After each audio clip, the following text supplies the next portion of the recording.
Welcome. We are live from New York City here in Doola HQ, right by Madison Square Park. We are back with another weekly live. And today's weekly live is this legal?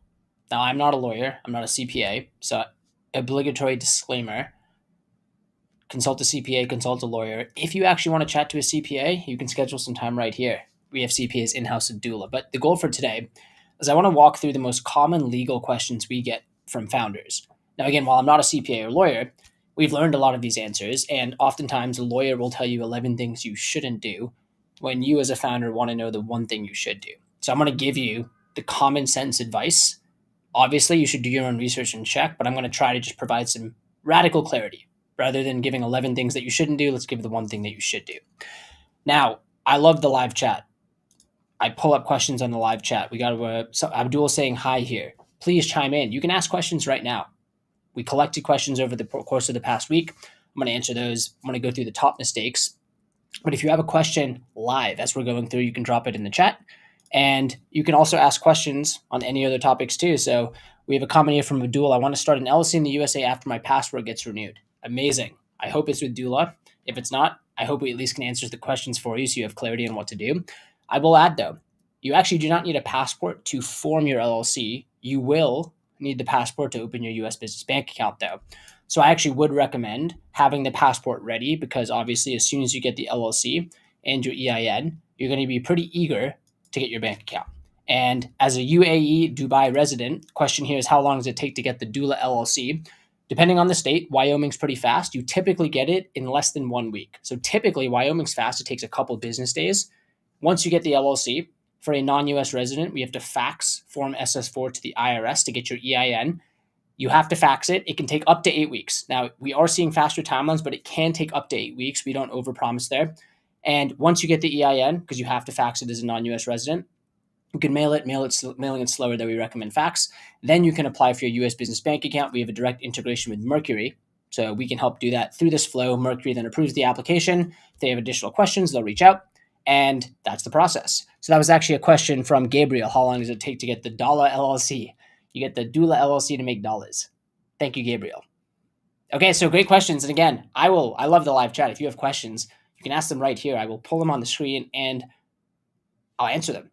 So with that, thank you, Gabriel. Thank you, Abdul. Great question. Is it guaranteed?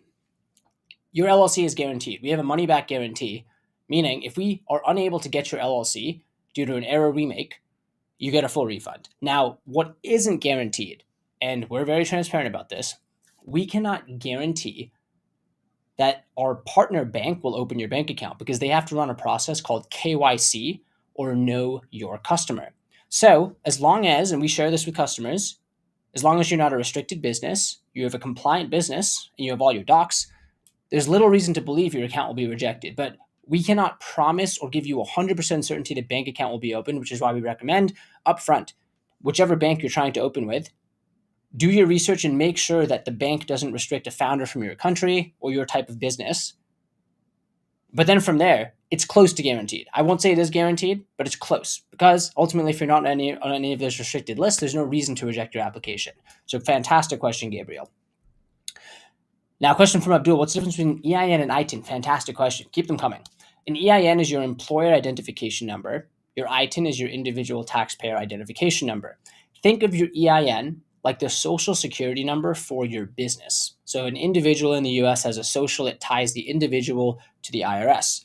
A business in the US has an EIN. It's like the social that ties your business to the IRS. You need it to file for taxes, and you need it to get your US business bank account. So we talked about top mistakes actually in a previous weekly live. One of the top mistakes founders make is they don't get that EIN. So get that after you start. Again, a US founder can get it online. For a non-US founder, Abdul, if you're in the UAE, you'll need to fax this. We can help do this for you. It just takes a bit more time. But once you have that EIN, you can then apply for a US business bank account. Fantastic questions. Now, please keep the questions coming. I'll answer them. We had a couple other questions that came in, so I want to make sure we hit these because these came in over the course of the previous week. Again, if anyone else listening has a question, drop it in the chat and I'll cover it. Question was, can I change my entity type after I start selling, or is it a nightmare? It is not a nightmare. You can change your entity type, but it's obviously a bit of a hassle. So again, I'm going to tell you the blunt feedback. It's better to not have to change the entity type, which means it's good to get it right the first time. But if for whatever reason you decide, hey, I did an LLC, but now I want to go raise venture capital, I actually recommend that. I would start with the LLC, and then in the future, if you decide to raise venture capital, you could dissolve the LLC and get a Delaware C Corp. Or if you start with a Delaware C Corp and realize, hey, I don't want to raise venture capital or I'm shutting down the business, you can dissolve it and then start an LLC. So it is possible to change your entity type. There's two ways to do it. You could either dissolve the entity and start a fresh one, or you could do a transfer. It depends on your situation. I do think that most times, or actually, I always recommend you should do a proper dissolution. There's an administrative dissolution, which is just letting the business die. I don't think that's a good idea. You should always cross your I's, dot your I's, cross your T's, and make sure your business is properly closed. So that's my advice on dissolution. To answer again, yes, you can change your entity type. It's not a nightmare. It's a bit of extra work. You can DIY it, or doola can help with dissolution too. So fantastic question there. Question here that came in. What is the single most misunderstood factor when choosing the state to form an LLC in? Okay, I'm going to do a trivia question here. And do not cheat. No GPT. What is the best state to form an LLC in? Think in your head. Okay, no cheating. I bet most of you, and I know this because I've asked this question before, and most of the hands in the room go up, about 90%. Most people say Delaware. That is wrong. And the reason for that is a lot of people think Delaware because they hear Delaware, the Chancery Court. That's where C Corps are formed, all these public companies. But when you're starting an LLC, the best state to form in is actually the state that you live in as a US founder, because if you live there, you're technically doing business there, which means you need to register to do business there, which is the LLC. Now, let's say you live in New York like I do, but you decided to form in Delaware because you thought that was the best state. What I've just done is I've now created double the fees. I need a registered agent in both states. I need annual filings done in both states. So I just doubled my fees out of the gate. Now, obviously, if I start to hire people there or have a warehouse there, eventually I'll need to register, and that's called a foreign qualification. But in the US, this is so misunderstood. A lot of people just think I should do Delaware. You should do the state you live in. For non-US founders, I actually recommend Wyoming. It's cheaper than Delaware, $60 per year versus $300 to the state, a little over 60. And don't sleep on Wyoming. It's the Swiss Alps of the Rockies. The first LLC was invented in Wyoming. Very digital friendly, very e-commerce friendly. They're very forward looking when it comes to legislation. So my recommendation is actually Wyoming. Again, I told you, I tell you an actual recommendation. I won't give you 4 options. You can choose any state though as a non-US founder. That's the benefit. Great question. Oh, we had a couple questions that came in. Okay, so thank y'all for playing. Abdul said Delaware, and Abdul also said Wyoming. Okay, so I guess you guessed both there. Awesome. We had a comment here from Nicole. Hi, Arjun. I have 4 years of experience in business taxation and a qualified EA as well. Amazing. Nicole, you can fact check me then on anything here on taxes. Again, I'm not a CPA. I don't have as much experience as you, but we've learned a lot from working with founders. It's great to have you on the live stream. Question here from Gabriel. What about a non-resident in USA? Wyoming is the best choice, right? So I'm understanding here you're not a US citizen, but you live in the US. If that's the case, actually you should form in the state you live in. So let me know, Gabriel, you can chime in. I'm happy to answer here, but depending on where you live, technically you're doing business there. So I would form in the state you live in, even if you don't have a US social. And then question here, what about staying outside the USA in the UAE? Abdul, my rec is Wyoming here. It's cheaper than Delaware, similar benefits, liability protection, the ability to open the business bank account, and you still get the prestige of saying you have a US LLC. Congrats. That's very exciting. When it does happen, I'm giving you an early congrats because I know you're going to do it. So fantastic questions across the board. And yes, you live in, so Gabriel, you live in the UAE, Dubai too. For them, both of you, Abdul and Gabriel, I would recommend Wyoming. One thing I'll add though, is we're chatting here, and I know we only have about 30 minutes. To the two of you and to anyone else listening, if you have any questions on the process, you can schedule a free demo with the team. So all you have to do is scan this QR code. You can also head to doola.com, and there's a big button to schedule a demo. And we have this because Gabriel and Abdul, you guys are asking great questions, but we understand that it can be stressful, and you might have other questions you want to ask. You might want to run through, hey, can you walk through my informational tax filing requirements in the US? Or hey, can you just walk through what's going to take to get the bank account? Or what about bookkeeping? Does doola help with bookkeeping? Yes, we do. You can do all of this on a demo. So you can head to our website if y'all haven't already, or just schedule by scanning the QR code here. But I think it's important that you have complete peace of mind before starting. So I just wanted to flag that. Fantastic questions. And then we had a comment from Nicole. I'm interested in doola. I want to work at this company. Nicole, I'm flattered. We're trying to assemble the smartest brains from all over the world. So for anyone listening who is interested in checking out opportunities at doola, head to doola.com/careers, and you can see all of our open roles there. Nicole, that means the world. Thank you for tuning in as well. Okay, we got a couple other questions I want to go through. Again, keep them coming in the chat. Very active chat today. We love this. Next question here. What is the first sign that founders are about to get hit with a surprise sales tax penalty? Okay, sales tax. Let's talk sales tax. The two things to keep in mind are physical and economic nexus. Physical nexus happens if you're living in the state or based there. So typically, if you live in the US and you're starting an e-commerce business, typically depending on where you live, you might automatically have physical nexus. Economic nexus is a bit trickier because each state is different. Now, typically, it's when you pass a certain number of transactions or an amount of revenue. Now, that revenue number is typically about 100K plus. Transactions can vary, but let's say 200 plus. And again, you can check the exact state-by-state listing guide. Doola has guides on this. You can check it out online. Just search actually Doola sales tax by state, and you'll be able to find it. So the first sign that founders are going to get hit by a surprise sales tax penalty is if, again, you don't need to be an expert in sales tax, but I guess the surprise is if you don't know what physical versus economic nexus is, you might get hit by a surprise, especially if you have a business that's generating revenue. Because once you pass these thresholds, you have an obligation to pay and report sales tax. So what I would recommend here, again, ounce of prevention, pound of cure. Schedule a demo. Talk to the team. Just make sure, hey, for my business, what are the things to keep in mind? And Doola also has partnerships with companies that can help file your registration. So we actually have a partnership with a company called Numeral. Our premium plan customers get a free sales tax registration, and we can have a referral link if any of our other customers need it as well. So knowledge is power here. Again, you don't need to know how to do the filing, but you need to be aware of what's required. And that's what I would say is one of the benefits of working with someone like Doola, because we can help you look around the corners that you didn't know existed. So fantastic question there. Another question here, what if I'm just testing a business? What kind of risks come with that? I love this question because you technically do not need an LLC to test a business. And I'm saying that as someone who loves LLCs, and I'd love for you to work with us. The truth is, though, the LLC is not a business. The business is when someone pays you. A business is when revenue or money exchanges hands. You're delivering a service or product in exchange for money because there's a value exchange. So the risks of just testing a business, this is a good question. Without an LLC, and this is why if anyone's serious about starting a business and giving it your best shot, I think an LLC is well worth it. It's a couple $100 and you get the limited liability protection where in the case of a lawsuit where something goes wrong, especially if you're making a physical product or a pharmaceutical product or a supplement, I think the odds go up there. But in the case of a lawsuit, it could be anything. Maybe someone alleges that you mistreated them over email. It could be anything. If you do not have an LLC, then there's no separation between personal and business, which means in the case of a lawsuit, these are these black swan asymmetric downside scenarios, your personal assets are at risk. So the way I view it is, why not for a couple $100 pay and have the peace of mind that God forbid if something happens, you have peace of mind.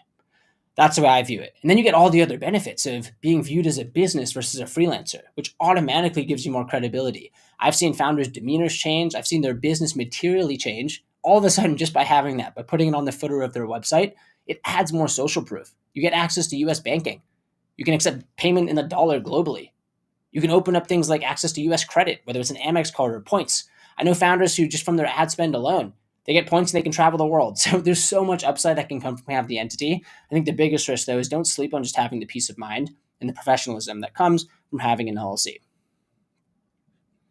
Okay, question here. Are there scenarios where paying too little tax could actually hurt me more than paying too much? I would want a bit more clarification here. So I actually don't know. If you could give an example, whoever's asking this question on the specific scenario, you can also just ask me after. You can contact me on social, but I would need a bit more info to answer this question. I'm going to go to the next one. What's the number one trap you see founders fall into right after forming a business? Single biggest mistake is they do not set up a business bank account. It is such a simple thing to do, but seriously, after you form, set up the business bank account, connect it to some bookkeeping software. You have solved so many downstream issues. And those main downstream issues are intermingling personal and business, which means you won't be able to write off business expenses potentially in the future. And if you don't have your bookkeeping in place, taxes will be a mess because you have to do catch-up bookkeeping. Bookkeeping, I think, is a way to keep your books clean for taxes. But the other thing people sleep on is bookkeeping is how you know your numbers. It's how you know if are you making profit, not just revenue. Because if you're making $10,000, but your Google ad spends 20, your profit, if that's all your expenses, you're not paying yourself, is minus 10K, which is very different than 10K in revenue. So the biggest trap is please, please, please separate personal from business. Get something in place to know your numbers. That's what I would say is the biggest trap, is forgetting to do those basic things. And then one last question here. How do I know if my business is financially healthy before I start worrying about investors or scaling? Here's what I would say. The biggest things in a business that determine health, in my opinion, is there some predictable motion, and can you acquire a customer repeatedly Most businesses don't die because they can't build a product. They die because they can't repeatedly acquire customers at an efficient price point. And so let me tie all that together. If you take any business, it's this equation of customers who pay you, right? So they pay you and then ideally pay you X how many number of times, which is lifetime value, right? Paying you and how many times they pay you. So how many customers, you can think of it as really two arrows. It's like customers and then LTV, lifetime value. Lifetime value is payments times how often they happen. So what you want is just a healthy equation there. How are you getting customers? How much are you spending to get them? How much do they then pay you? And then how often do they pay you? Is it a recurring product? Do they come back and buy multiple things? If your business, and you need to know your numbers for this, has that equation that's going, now you have a path to scale because what you can say is, wait a second, let me do more here to get more customers. Or let me improve this conversion rate here to payment. Or let me actually offer them something else on the year one renewal so that they can pay me more there or have a new offer. And now the LTV has gone up. So I think what I would say is knowing your numbers is so critical because investors are going to absolutely ask about those numbers, but you should want to know those numbers too. So fantastic question there. That's what I would say to summarize is know your numbers. Okay, question here from Abdul. I first need my passport renewed. Haha. Yeah, get the passport renewed. I'm curious how long. I'm actually curious how long will it take to get the passport renewed. This is. I'm curious how long that takes in Dubai specifically. But yes, I would recommend get the passport renewed. Have all your ducks in a row, or in this case, have your passport ready. Then you can kick off the process. And would obviously love to be a part of the journey with Doola. But again, our goal is even if you don't use Doola, I just want to make sure you have the right information. Seriously. Then at least we had some impact on the journey because we guided you on why it should be an LLC or what the best state is. But our goal is, just so everyone's clear, is we believe that if you provide value and you have a valuable solution, you can help people. So that's why Doola exists. But Abdul, I completely agree. Get the passport renewed, then you'll be in a fantastic spot. And Nicole, really appreciate it. We do this every week, and the goal is it's really fun to just chat with folks who are getting started. And again, share the learnings that I've made and we've made so that other founders don't have to make them too. So I really appreciate the kind words there. Okay, I love questions. So we hit all of these. Now I'm going to jump into actually quickly going through the topic of today was, is this legal? So I actually want to go through the top legal pitfalls that new founders make. And we'll fly through these. I have a quick list here I'm going to run through. And if you have questions as I pop them up, you can ask live in the chat too. So number one, pitfall number one, mistake number one. And I'm going to actually just pop these up on the screen as we go. Mistake number one is operating without an LLC or C Corp. And I talked about this. How much would you pay for peace of mind that in the case of a lawsuit, you won't get sued? I think that's priceless. So operating without the entity means you don't have liability protection. Do it to protect personal assets. We talked about that already. That's mistake number one. Mistake number two, and honestly, this might be a glitch in the simulation, but we just had a question on this too, so y'all are asking the right questions. Mistake number two is misunderstanding EIN and ITIN requirements. So again, post-formation in the US, get the EIN. You need it for the business bank account. So you might be asking, when do I need an ITIN? We typically see two main cases. If you're a US citizen, you'll have a social. So the ITIN is typically for people who don't have a social, who either have to file taxes in the US or are applying for a PayPal account or some payment processor that requires a US taxpayer identification number. So that's typically the two main cases that we see. If you have questions and if you need the ITIN, you can chat with our team. But typically for most folks, you'll just need the EIN, especially if you're getting set up on Stripe, for example. Okay, mistake number three. And this is eerie. We had a question on this too. Y'all are great questions coming in. Number three is ignoring sales tax laws. And we talked about this in terms of you need to know nexus. There's physical nexus, there's economic nexus. And as long as the person you're working with has guidance on what are the requirements by state and you know what state you're in, you'll be covered here. Again, you don't have to do the filings yourself. I strongly recommend working with someone to do it. Your time's so valuable as an entrepreneur. Outsource it to someone who can do it at an affordable rate. There's many companies out there that can support. We partner with Numeral, like I mentioned, but understanding sales tax nexus and don't ignore sales tax laws. That's mistake number three. Now, mistake number four. This is a sneaky one, which can catch up on you.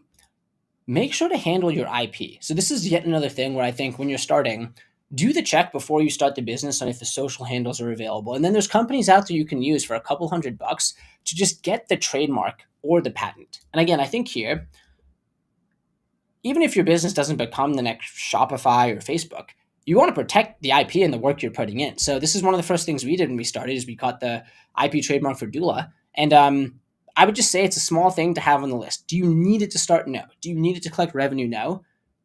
But you're probably optimistic on the business. So I would say earlier rather than later is something you can do. Doola actually has partners we can refer you to, who can help you do a consult for this or get a trademark. Our premium plans actually coming soon are going to be able to get a free trademark too, which we're very excited about. Okay, mistake number 5. Mistake number 5 is misclassifying employees versus contractors. So again, the key thing here is this will impact tax filing obligations. One main reason, and I'll briefly get into this, especially let's take an international founder. If you have full-time employees in the US, that actually might create what's called effectively connected income, meaning you then have to file taxes in the US, versus if they're just fully remote contractors, no physical presence here. So it's important that you classify them correctly so that they can actually file their taxes correctly, but also so that you probably keep your business in compliance and you know if you have to file US taxes or not. Okay, we got 2 more here. Mistake number 6 is failure to register for local taxes and permits. Now, this one's tricky because it really depends on the business, but depending on your business, depending on the state you're operating in, do a check just to make sure there's any other permits. Now, again, if you work with Doola, we can actually offer these reminders if there's annual filings you have to do or any other permits you might need for your business that we've seen other similar founders go through. But if you're DIYing, just please make sure to do the research here again. Get all your ducks in a row when starting so you can have peace of mind. There won't be a hidden fine down the line. And mistake number 7 to wrap things up. Not understanding international business laws. This is tricky. We at Doola do not do taxes international. We have our hands full in the US. But the key thing here is, especially if you're an international business, talk to an expert in your home country. So if it's the EU, you want to understand GDPR. If you're in Dubai, talk to an expert there. But you really should understand. In the US, maybe it's a bit simpler because you're just US thinking about that. Internationally, though, we got you covered on the US side. Internationally, though, and our CPAs and bookkeepers can coordinate with your international team, pass the information over that you need. Talk to an expert in your home country. That's what I strongly recommend. Okay. Those are the top 7 mistakes. And I want to finish with, there are many tools that can do all of these things for you.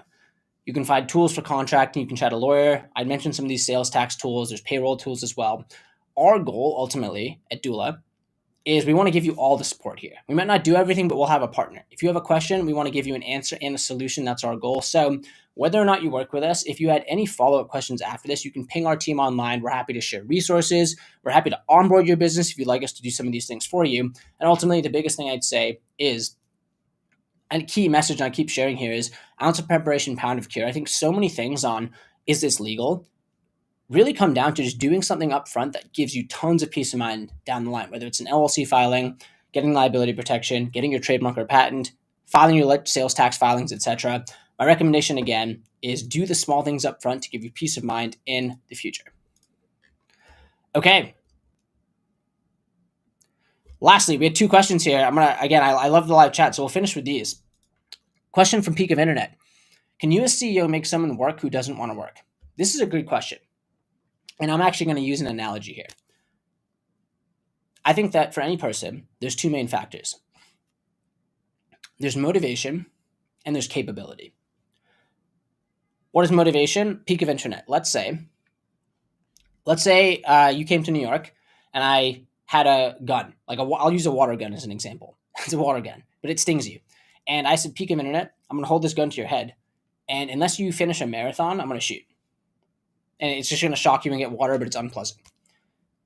I don't care if Peak of Internet, you haven't run a marathon ever. You'll finish. You'll crawl if you have to, but you'll finish if there's quote unquote gun to your head. And that to me is actually the motivation. Now, I'm not saying here we should hold water guns to people, but the point here is that there are certain things where with enough motivation, people can do crazy things, extraordinary things, running 100-mile events or extreme cases of endurance or completing tasks or launching rockets. People can do a lot when there's the motivation. So I think this is one thing which I really like to think and look in the mirror is, hey, is there something that we can do in terms of incentives or motivation or growth or the why that can really get someone to finish the marathon, if you will? But then there's capability. And here's why I use this capability. Peak of Internet, I don't know if you play chess. Maybe you do play chess, maybe you're good. But let's say I gave you a chessboard and then I called up Magnus Carlsen and I said, hey, water gun to you, pointing the water gun at you, beat Magnus Carlsen. I don't care how many water guns are pointed at you. You just don't have the skill to beat him. It's impossible. It's like giving you a violin. I don't know if you play violin and saying, hey, play violin at the concert. You just can't. You quite literally can't. And that's capability. So my question here in this example is I think you have to view it as a lens of if someone is, and use the example here of procrastinating or daydreaming, I would just question, hey, from both lenses, do they have the motivation? Do they have the capability? And I think you have to look at them both. The thing I like about it too, though, is ultimately this is one of the most humbling things in a business. If those things aren't working, it's ultimately on you because you either didn't define the role correctly, or set the expectations and the motivation correctly, or understand what their motivations were or their capabilities were.